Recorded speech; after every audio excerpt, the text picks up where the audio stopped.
Alternative Dig Talk. Real issues, real talk.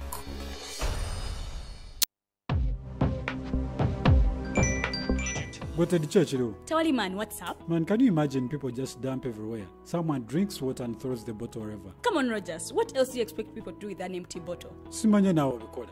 Do you know that plastics take at least 450 years to decompose? What? That's a long time. Exactly. Because plastics are made out of a lightweight and flexible material that doesn't decompose easily. And plastics everywhere in the environment cause plastic pollution. What is plastic pollution now? It is the accumulation of plastic waste in the environment, like bottles, polythene bags, straws. All of these contribute to plastic pollution. I have been using them without knowing their effect. Yeah, a lot of people have. Plastics are a danger to the ecosystem, both on land and in water. So how can we overcome this problem? Is there something we can do? Oh yes, we can reduce by minimizing the use of plastics, reuse by repurposing them, or recycle by collecting and processing them into new products. Everyone wants to change the world, but no one wants to change themselves for the world. How about we change our habits for the world? And it starts with me and you. This message is brought to you by Alternative Digitalk. Hi, Rogers. Can I ask you something? Shoot. What does corruption mean? Well, summarily, corruption is abuse of public power for personal gain or for the benefit of a group to which one owes allegiance. For example, when a public office is abused by an official accepting or soliciting a bribe. By the way, private people can be corrupt too, like bribing police officers to escape fines. Okay. So exactly how does that concern me? Well, do you pay taxes? I guess, yeah. What does that have to do with this? Everything. Because those taxes you pay are supposed to facilitate services you use, like water, electricity, roads construction, medicines in hospitals, name it. Okay, that is much bigger than I thought. But it can be stopped, right? Well, yes it can, although it may not be as easy as it sounds. And here is the reason why. Corruption roots are grounded in our country's social, political, economic, bureaucratic traditions and policies. So, what has kept it going this long? I mean, why don't we stop it? Well, the main reason why it has been here for so long is because institutions are weak, either as a result of poorly defined ethical standards of public service, weak administrative and financial systems, or ineffective watchdog agencies. What can we do to stop it?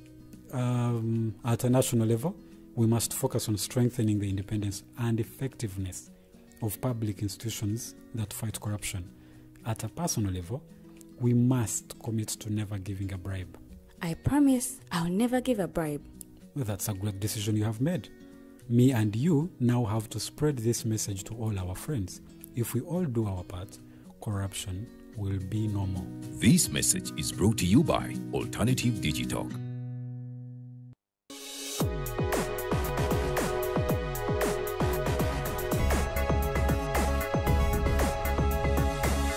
The Alternative Dig Talk.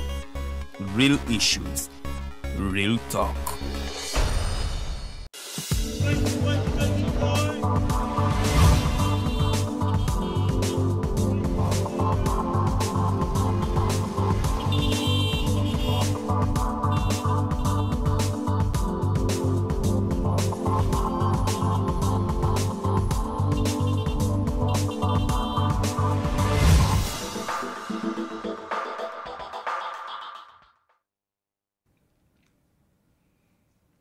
Amachanga malungi erigwe munnange ayongedde okutwekuumirako olunaku olwaleero olunaku lwakusatu enaku z'omwezi tubalira ddala 9 tuli mu mwezi munnange ogwakafumula mpawu tutambulira ddala okutuukira ddala ku ssaawa 4 ez'akalasamayanzi nze omumbejja Luwedde Lilian mu studios mwami Kiria Ismail yamaze dda okuba nga neegattako era ng'ono ye president wa Uganda Young Democrats ajja kuba tubuulira lwaki tayagala ku resigninga kubanga alabika nga ekifo kino akiruddeko ate nga munnaye banne bacomplaininga banna UID banne baga nti aluddeko ku bukulembeze ajja kuba tubulira lwaki ta resigninga oba lwaki ekifo ekyo takiwaayo entebe tagiwaayo omuntu omulala naaba nga agikwata amagenda kuba tubulira ku nteekateeka y'ekibiina ki Democratic Party ey'okuba nange bazza obujja ate enkalala z'abalonzi okusunsulamu abagenda bakwatira bendera ku bifo by'obukulembeze ebyenjawulo n'obukiiko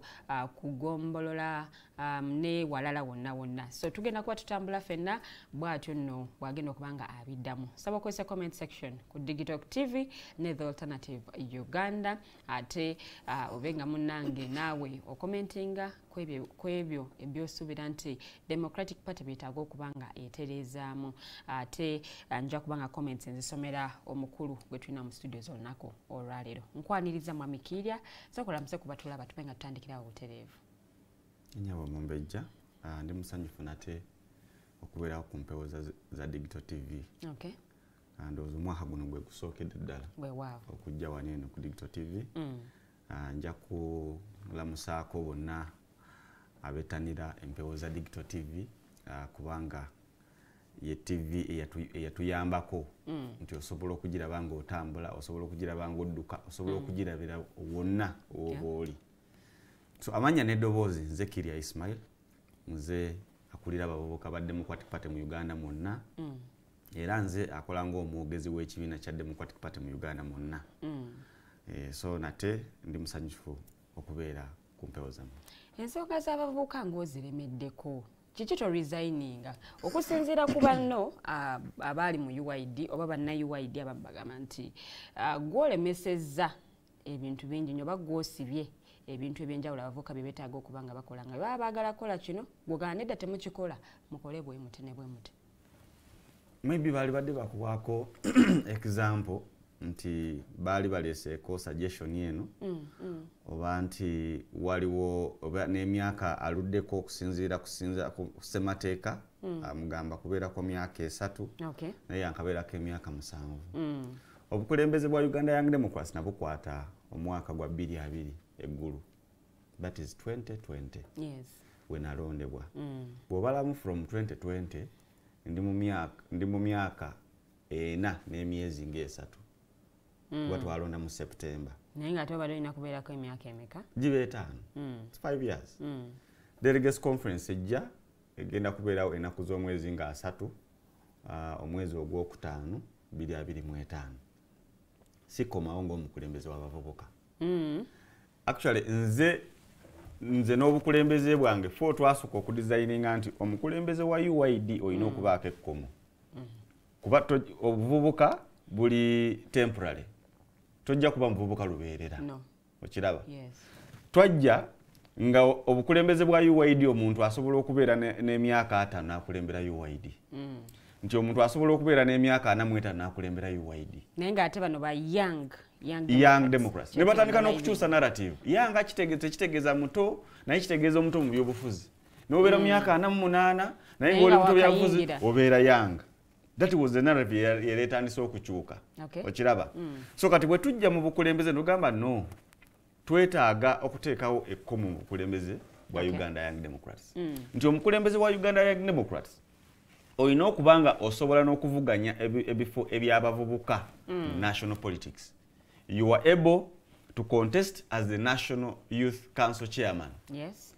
Olina okucompetinga Youth MP. Naye ekkomo okubeera Youth MP, okubeera NYC Chair, olina okubeera 30 years and below. Kati naffe ne tukola ssemateeka kuba tewaali ssemateeka wa UID oba charter. Ne tuteekawo charter ne tugamba nti omuntu yenna akulembera abavubuka mu Democratic Party olina okubeera 30 years and below. Naye okubeera member wa UID osobola okugenda up to 35 because osobola okufuna obukulembeze when you are 30. Kati osobola okubuvaamu ng'oli 35. That one is okay, it is understandable. So kati abagamba nti lwaki si resigninga, no, I can't resign but ndi kumalako kisanje kyange sikomawo. Era njagala okubuulira bana Democratic Party mwenna abavubuka. Bw'obanga oli eyo nga weetaaga obukulembeze bwa Democratic Party kye kiseera ojje kubanga nze nvaawo sikomawo. Nze ndowooza right now objectives za UID namala okuziyitamu kuba UID element kutendeka.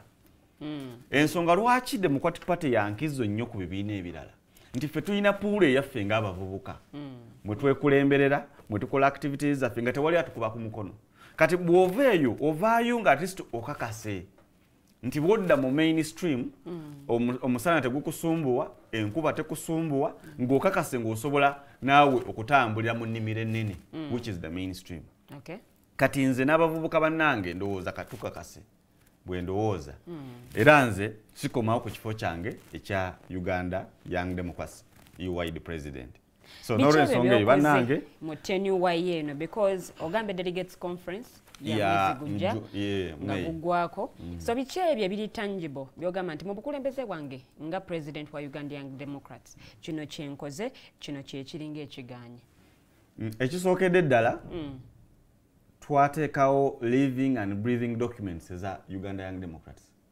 Nkubuulidde nti ffe twaleeta charter namba esobola okugaidinga nti bw'oba oyagala okubeera omukulembeze wa UYD kiki ekyetaagisa era bw'oba oli mukulembeze wa UYD okola ki okiraba charter eyo weeri yali teriiwo ne tulimitinga n'emyaka nogamba nti no you need to be 30 and to be a leader in Uganda Young Democrats. Ekyokubiri twaleeta strategic plan. Strategic plan actually eyinza okutambula up to 2030 eya Uganda Young Democrats tutambulirako byonna byali tebiriiwo. Ekyokusatu twajjanga Uganda Young Democrats bakati UYD main institutions zaayo ziri mu institutions of higher learning naye twajja nga UYD eri strong mu institutions nga 3 ate nga ziri waneno mu central region. That was Makerere, Mubs, Chambogo. Eggulu yaliyo but it was up and ng'eyuga. Bwe twajja mu bukulembeze ne tutandika okuteekawo okutongoza charters oba chapters mu institutions of higher learning. Era right now nsobola okubalira nti tulina chapters 24 countrywide.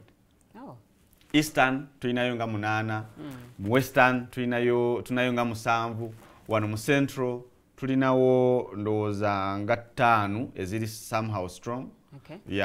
Ne mu Mambuka. So kati ekyo kiragira ddala nti at least wabaddewo something which is tangible. Era kati omukulembeze agenda kubeera n'obuzibu bw'amaanyi nnyo nti alina okumaintaininga bino bye tusobodde okuteekawo. Ekyokusatu bw'ogenda ku organs oba ku bintu bye twali tukozesa flaga yennyini eya UYD wali tolina wosobola gisanga ne logo yennyini actually yali tosobola nga tulaba bulaba Uganda Young Democrats naye nga you can't find it anywhere. Twaddamu ne tugiredesigninga logo ne flaga era kati n'abakulembeze baida abaali batayagala kuva mu bukulembeze bati togikozesaako mu bintu byabwe yadde biba irigo okiraba.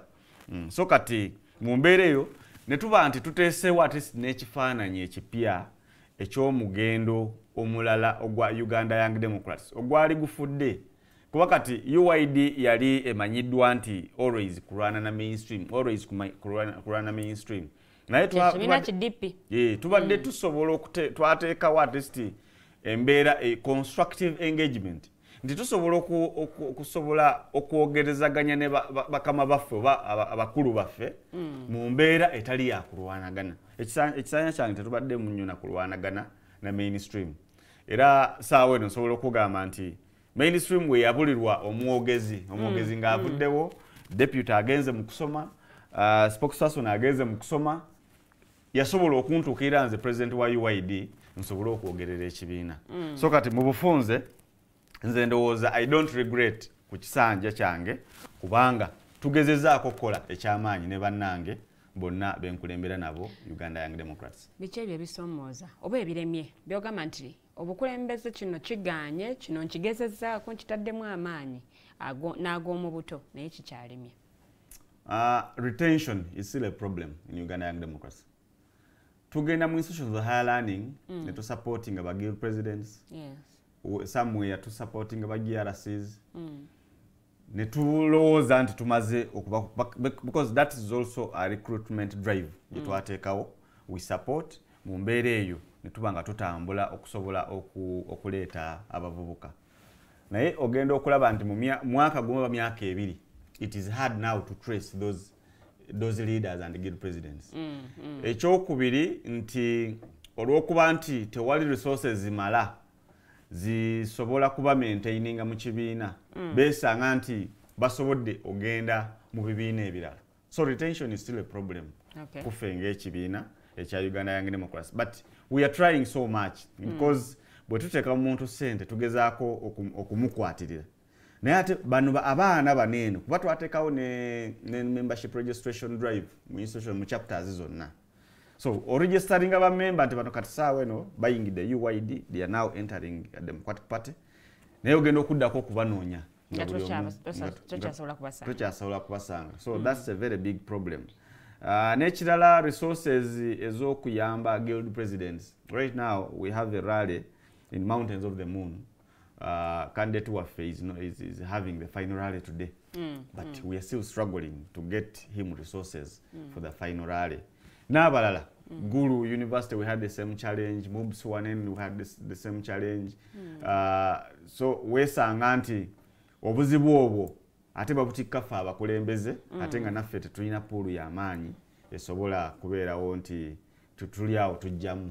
Okay. Yes. Okay. Earlier on ogenze no hintingako nogamba nti mu bukulembeze bwoba mu kisanja kyo osobola okubanga ogatta UYD ku kibiina oba ku mother party ya Democratic Party.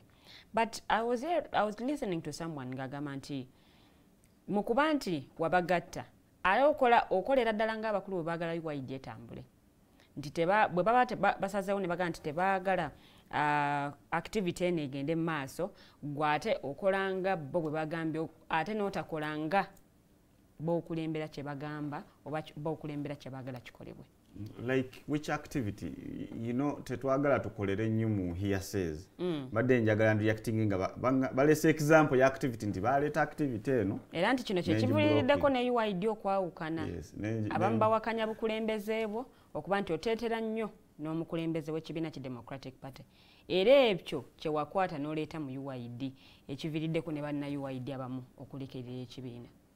Oba okulekerera ebyo just byekwaso babyekwasa bwekwase naye tewali kintu kiri awo kye ngamba nti oba oli awo waliwo activity gina blockinga oba waliwo kye nagaana bamemba okukola nga kuba actually nze nsobodde okuwaako freedom ne WhatsApp group yaffe they speak whatever they want era basobola criticizing omuntu yenna nange kennyini. And you do the opposite. They speak whatever they want and you do the opposite. Like what, for example? Kuba kati omuntu ayogera ekintu naye nga talina basis.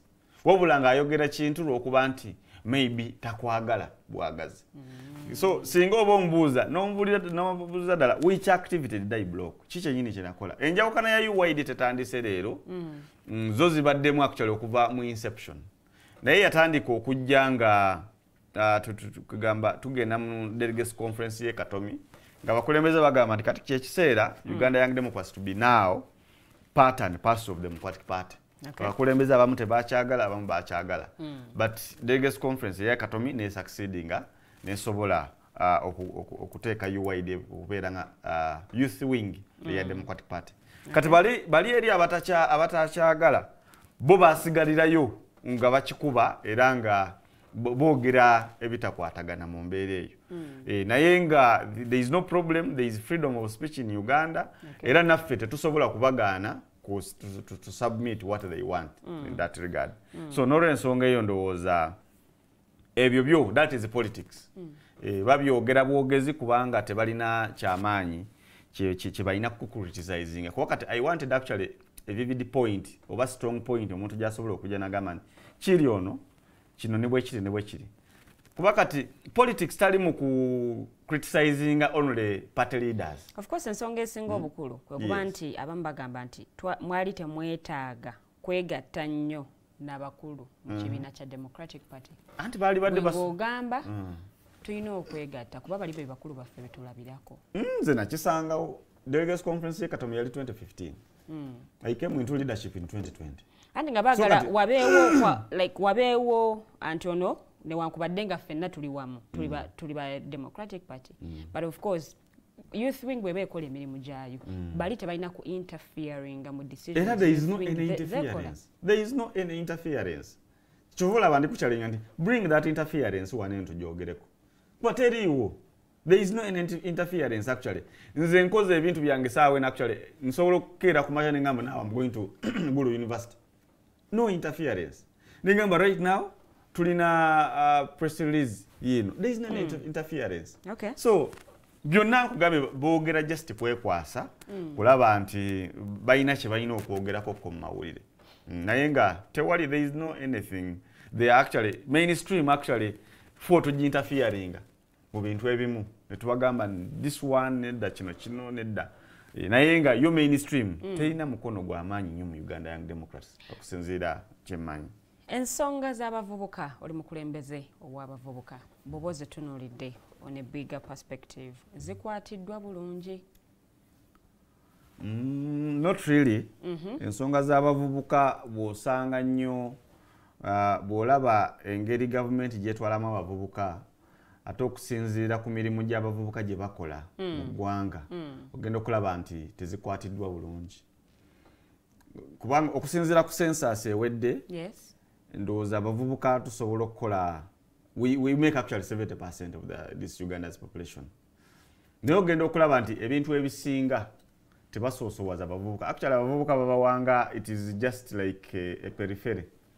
Basobola okugamba nti tubajjukidde kino kiri bwe kiti. Kuba ne recently walabako National Youth Council ng'erwanagana ate ne gavumenti okusobola okusala bajeti yaabwe. Nti emirimu gyabwe ate baali balowooza nti bataaga kwongerwako budget naye ate sala busala nesobola ogisala. Ekyokubiri ogenda okulaba nti gundi activities zaffe zetubeeramu nga bitongole ebikulembera abavubuka, for example ku district level, yes, youth councils eza district teziweebwa bulungi funds kukola mirimu gyazo. Wakati ogenda okulaba nti government prioritizing nnyo ate ebintu bya government zaayo naye nga teconsiderinze these sections ez'abavubuka n'abakyala. Era ffe ebisinga tubifuna out of complaining. Lwaki kino? Yeah. So tewali kyamaanyi twalibadde saawa eno nga tetukyasobola kulwanagana na commercialization of politics. Kuba bino byonna bireetebwa kuba muvubuka. Naye ate osanga nti omuvubuka ate gubasinga okwetaaga mu bintu ebisinga. So kati okuvira ddala mu politics, bodda mu economics. Recently National Youth Council ya complainingako ku some small contracts. Nga leta proposal n'agamba nti wetubayako ne contracts entono. Contracts entono zetulaba nti zirina okuteekebwamu wansi million 3 kudda wansi. Nti first priority ebeere bidding y'abavubuka. Nti bw'obanga contract ya million 15, million 2, there is no reason lwaki muba mu considering aba investor abanene abasobola contracts ze million 10 oba 15. Naye up to now that suggestion is still lagging behind. Naye kyalibadde kiyambako abavubuka abato nti singa wabaawo contract ku district eye million 15, 18 nebanga priority esooka nti wabaawo omuvubuka asabye, priority yesookebwako, naye up to now district ezinaba ku implementing ekyo. So ogenda okulaba nti mu economics we are still lagging behind ate nga ne government eri willing kubayambako mwe ng'abavubuka. Waliwo enteekateeka ya youth livelihood program. Yes. Oyina engeri gy'oyambyeko abavubuka okuba nga baganyulwa mu nteekateeka zino gavumenti zeteekawo because tulina ne parish development model, tulina grow ne programs endala nnyingi nnyo. Gwe ng'omukulembeze w'abavubuka? No, kati program for example ya PDM. I've been so much on media to encourage young people to go for the PDM. Oh. But there is a lot of lacuna oba mulimu ebintu bingi nnyo mu PDM. Ogenda okwesanga nti entambuza ya PDM sinambulukufu bulungi. Era PDM tosobola gifuna ng'ovudde ebuvi n'ogamba nti ogenda gifuna ku merit, ogenda funa sente ezo ku merit. There is a lot of things abavubuka gye bateekamu n'abakyala bennyini okufuna sente za PDM. Okay. So kati programs za government nnungi. naye engeri gye bazireeta mu mbeera ya politics kukola bululu na kusaba buganze mu bantu. So tezijja genuinely nti ziri kuyamba bantu. Abamu muziteekamu ebyobufuzi. Tewali byabufuzi birimu. Kati byabufuzi ki ebirimu? Wakati nze bwenzijja ebikugira abantu abamu okuganyula mu nteekateeka zino nti bwoba tosupportinga kibiina ki NRM teweetaaga kubanga ofuna ssente. No, kate campaign nze sigiwulirangako enewe. Nze ndi wa Jinja. Almost every weekend mbeera Jinja. Naye almost abantu abasinga bentera okubeera nabo mu media houses. We encourage oba oli wa opposition oba oli wa NRM. But still ne tujja ndogamba nti but waliwo kino ekitatambula bulungi. First of all, enambika y'okufuna sente ya PDM up to now ekyali teri mu lwatu. Era yankukutu olina okunoonya nnyo that information engeri gy'okufuna mu sente ezo. Ate still nebo applying to get that money. Waliwo window gye bakulaga otuukayo ne bakugamba nti kati soko oyite wali eri osobole okulaba omukulu. Complaints ziri everywhere. Nti omuntu omuwadde akakadde kamu naye in reality omuwadde emitwalo 7. So nolaba nti from the beginning omuntu ali biased. Nti akakadde ke bamuggyeko emitwalo 3. Kati nabeerawo ng'agamba kati emitwalo 7 ngenda kukola ki? Okiraba. So program yali badde nnungi singa yali genuine nti ezze kuyamba bavubuka oba ezze kuyamba bakyala oba ezze kuyamba bannayuganda. Naye bagiteekamu nnyo ebyobufuzi ate there is little monitoring kuba government officials aba implementing these programs. Okay.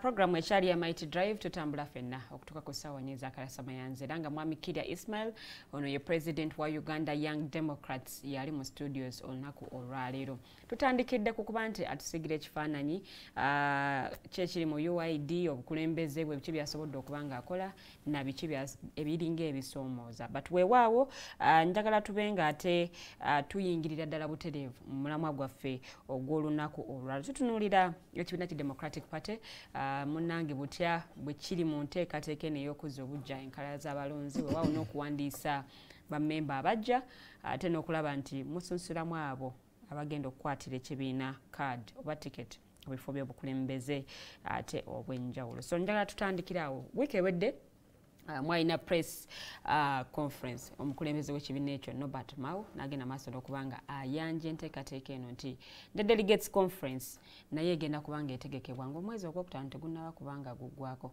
But tusigira ekifaananyi embeera eryeta mu kibiina ki Democratic Party nga kati bw'okola nga omwogezi w'ekibiina ekyo mu kaseera kano.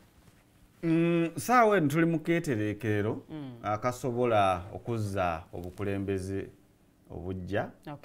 Era nga ennaku oba weeks 2 emabega National Organizing Secretary abadde akola obutaweera okusobola okulaba nti tulina materials ezimala era nga buli district eri coordinated bulungi. Wiiki ewedde National Organizing Secretary asobola okwanja programu ye gye tusobola okutambulirako nga tuzza obukulembeze obujja. Jjukira bulungi nti government nayo eri kwetegekera akalulu akajja era ndowooza ba president bagenda kuwandiisibwa omwaka guno gwennyini omwezi ndowooza gwa 9 oba gwa 10 bwe mba seerabidde bulungi. So ate ffe omukulembeze w'ekibiina ye presidential candidate automatically. Kati tuli mu nteekateekeza ozza obukulembeze obujja n'okunoonya presidential candidate w'ekibiina ekya Democratic Party. So kati naye nga tutandikira wansi. So twatandika ne program eya membership registration okuviira ddala ku kyalo tetuwandiikisiza ku headquarter. Era nga tugamba nti engeri gye twalina omuyaga omungi 2021 tulina abantu bangi abaatambula, tulina abantu bangi abaakyuka, tulina abantu bangi abatabiriika ebyobufuzi saawa eri. Nti kati tuddeeyo buli ku kyalo. Nze owe Nakasero genda weewandiise, owa Lidina genda weewandiise, owe Kiwumuro genda weewandiise. Membership registration. Era we sent out all the membership registration books to every district. Era nga otubulira maybe 5 ze mutuwadde tezimala tetukwongera. So kati bwe tumaliriza kati National Organizing Secretary rolled out now a roadmap gye tugenda okugoberera nga tuzza obukulembeze obujja okubira ddala ku kyalo paka ku national. Nga buli mutendera ekyalo kyaweereddwa ennaku 7. Omuluka ennaku 7, Egombola constituency ne district. saawe no wenjogerera tuli ku level ya muluka era wenjagalira ddala okusaba ba member nti wiiki ewedde ebadde yakujjuza bukiiko bwa LC1 naye abasinga materials za zereti ne basobola nti maybe LC1 tebagironze osobola ofunira material woba otandikira okulonda olondese LC1 kati olumugende ku muluka immediately bwe tugenda paka ku district bwe tunagenda ku district nti buli level supervising level eya wansi district saawe no bukulembeze bwa district obwa DPO buliko saawe obutali bupya bwe bu supervising okulonda okwa constituency obukulembeze bwa constituency obuliwo bwe bu supervising amagombolola gonna agali mu constituency eyo egombolola ne supervising emiruka gyonna ejiri mu gombolola eri kati emiruka ne supervising olwo okulonda kwa LC1 kati district yo eba supervised by National Executive Committee era bwe tunalonda nituka ku district buli district erina okunotifying National Organizing Secretary ndikati kyekisera tugenda londa district olunaku fulani tusindikire National Executive Committee member ajja kubiriza okulonda kwa district kati we tugenda okubeera wabula ekyenkizo mu kulonda kuno nti oyo yenna alondebwa oba alonda mu kulonda kuno alina okubanga member you are fully registered as a member okitegeera so kati bw'oba to registerinze as a member okuvira ddala ku district I mean okuva ku kyalo tokkirizibwa kulonda kati we twagezaako okubuulira bannaffe naddala abali mu mbeera ey'okuba nti tebaagala bukulembeze buliwo tuve mu mbeera eyo tuve mu kugezaako okuba obukulembeze obuliwo tutambule ne programu era gwe mbadde ngenda okubuuliza tutambule ne programu ey'obukulembeze obuliwo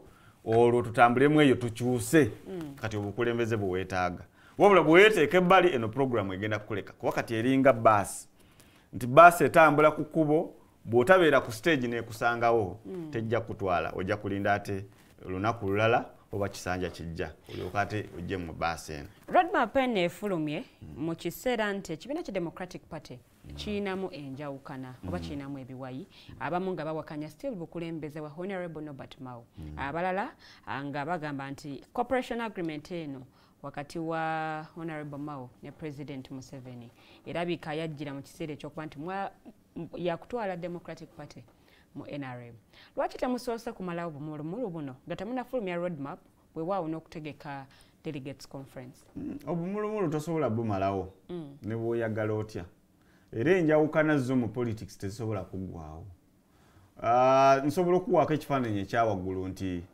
tuwakanya President Museveni oba kale abalala ba opposition bawakanya President Museveni naye era enteekateeka ya President Museveni gye tutambuliramu ffenna ne woba nti tomwagala ne woba nti okkiriza nti chairman of commission yamulonda era enkola ye yennyini yoyina yateekawo enkalala tugenda kuddamu kulaba enkalala biki roadmap actually rolling up electoral commission buli opposition yenna yadduka zambwa okuzza enkalala mu gundi mu electoral commission so nze ndowooza tetusobola kuyimiriza programs zaffe olwa okusoyasoya okuli mu kibiina ko tusobola okuhandolinga nga ne program akola ki naye ate bano bakyayita banna Democratic Party era ne baba bategese luli I think it was last year Honorable Lumu Honorable Lulume bali Masaka eyo nga bagamba nti bali mu kulaba butabe bazza obuganzi bw'ekibiina mu bantu mu Masaka nti era nga wano yensibuko y'ekibiina ki Democratic Party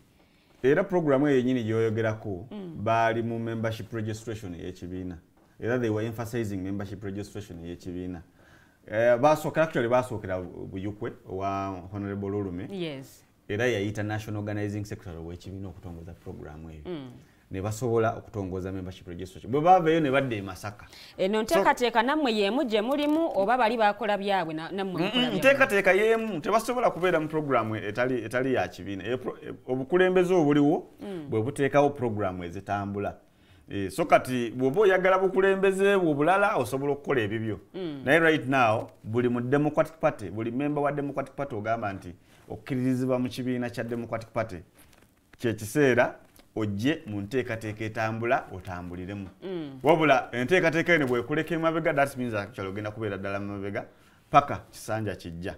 So enkaya nayo weeri disagreements weziri mu kibiina, which is normal, era tuzaaniriza. Era kyovola bantu ffe we are somehow different from other political parties. Waliwo ebibiina ebirala byotaleeta lugezigezi olwo kuyomba okwo kuvuma bakulembeze na criticizing abakulembeze n'osigala nti okyaliwo. Actually ne ku social media bakutandikirawo kukuba immediately. Okiraba naye ffe it is normal kuba tewali muntu atagambwako. Naawe ewaka semaka maama oba taata kkiriza omwana akugamba n'ogamba naye maama essaawa z'okukomawo zino essatu si nnungi oluusi otusanga twebase nga tetusobola kwogerako kona kubulira bizibu bye tusanga ku ssomero. Kati omwana bw'abanga akugambako ng'omugaana okugambako then oba oli kublockinga okutegeera ebizibu ebirala eby'abaana. So for okugambwako it is okay, it is normal and it is part of our ideology. Kyobola actually ekibiina ky'ebyobufuzi ekirimu okusojjanya ennyo it is Democratic Party lwa nsonga nti ffe tuwa abantu eddembe ery'okwogera n'okuba nti basobola okugambako ku bakulembeze. So tewali buzibu bwonna, enjawukana weeri waliwo cooperation agreement n'ebirala naye ebyo ndowooza byagonjoolwa. Cooperation agreement abasinga bagifuna era wenjogerera saawa eno abakulembeze b'ekibiina 99% balina cooperation agreement mu soft copy, balina cooperation agreement mu hard copy. Kuba twabadde n'olukiiko recently Soroti olwa National Council ne National Executive Committee.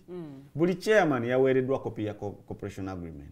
Abamagamba mwabatunda twaziwa of course yali nteekateeka ya kutunda kibiina eri Mwami Museveni. Ebyo bibaawo of course kutunda kati twatunda sente mmeka era why are we now operating okuzza obukulembeze obujja. Cooperation agreement basebo ne banyabo erina akaseera era ya kisanja kino kyokka. Bwe twali eggulu waliwo motions bbiri. National Vice President yaleeta motion n'agamba nti okusinziira bwe tutambudde mu cooperation agreement tulina okuteekawo show cause ku NRM batuwulire ensonga ki lwaki tetwalisobodde kuva mu ndagaano eno. National Vice President era ng'agamba nti ensonga eno agireese lwa nsonga emu nti chairman wa NRM y'okuva bwe yasayininga cooperation agreement eno taddangayo kunnyonnyola banne era banne yeyeka amanyi cooperation agreement ekitali ate ku Honorable Norbert Mao. Norbert Mao yatwala omutawaana najja nannyonnyola olukiiko olukulu olwa Democratic Party n'agenda mu NEC n'aginnyonnyola. Recently yabadde mu National Council ng'aginnyola cooperation agreement naye mukulu Mwami Museveni ye ensonga eno tagyogerako era ogenda okulaba nti ne baminisita be bagenda boogera ebigambo ebitakwatagana twabatunda abo twabamala abo twabawasa. Kati National Vice President agamba nti ebintu bino ebitambula ndowooza tulina okushoonya cause batubuulire ensonga lwaki era motion eyo yasembebwa ngagamba nti ishowinge cause. Honorable Norbert Mao n'agamba nti yes kirungi okuteekawo motion eyo naye naffe tulina okwekuba mu ttooki. Ngwe naye nakamala okusayininga cooperation agreement eyo natandika okubwa ebiso n'amafumu okuvira ddala mu bamemba bange. Nagamba kati oba oli awo ebyo ebibadde binnafuya before principal gwe nasayininga naye endagaano nalaba nga tahonaringa ndagaano. So nagamba nti twewe omwezi mulamba tusobole okwekuba mu ttooki tulabe bwe tusobola okulaba nti tusobola okutaminatinga cooperation agreement naye nga tusobodde okwekuba mu buzibu ki lwaki olowooza cooperation agreement eno yalibadde esobola okutaminatingibwa. Okay, Mwami Kirya Ismail tukyagenda ddala mu maaso ngenda sooka nkuyimirize mukaawo ko katono nnyo tugende mu kumulamu then bwe tukomawo ojja kutubuulira cooperation agreement eno ebakostinze kyenkana ki ng'ekibiina ki Democratic Party ng'ekimu ku bibiina binnansango oba ekimu ku bibiina ebyo ebyali eby'amaanyi mu myaka egy'ensanvu egy'ekinaana kyenda n'entandikwa ya 2000 okulaba nti ate kati buli omu akyogerera bulala obukulembeze obuliko buwakanyizibwa. Ajja tubulira ne ku DP block bano bazze nga bategeka mikolo egy'enjawulo balaga bakyali ba Democratic Party era bagamba Democratic Party ebali mu musaayi 2021 elections tezaaba costinga olw'obukulembeze buno obuliko era yalowooza Honorable Mao bw'ana resigning oba bw'anaata ekifo ky'obukulembeze DPN eddayo ku ntikko nga bwe gwali. So ebyo byonna tugenda kuba tubyogerako mu ssaawa yaffe ey'okubiri. Kulaba nti ate tuwulira omukulu ye kikyateesa ku nsonga zino. Ekyali Mighty Drive tukomawo katono nnyo temuvaawo.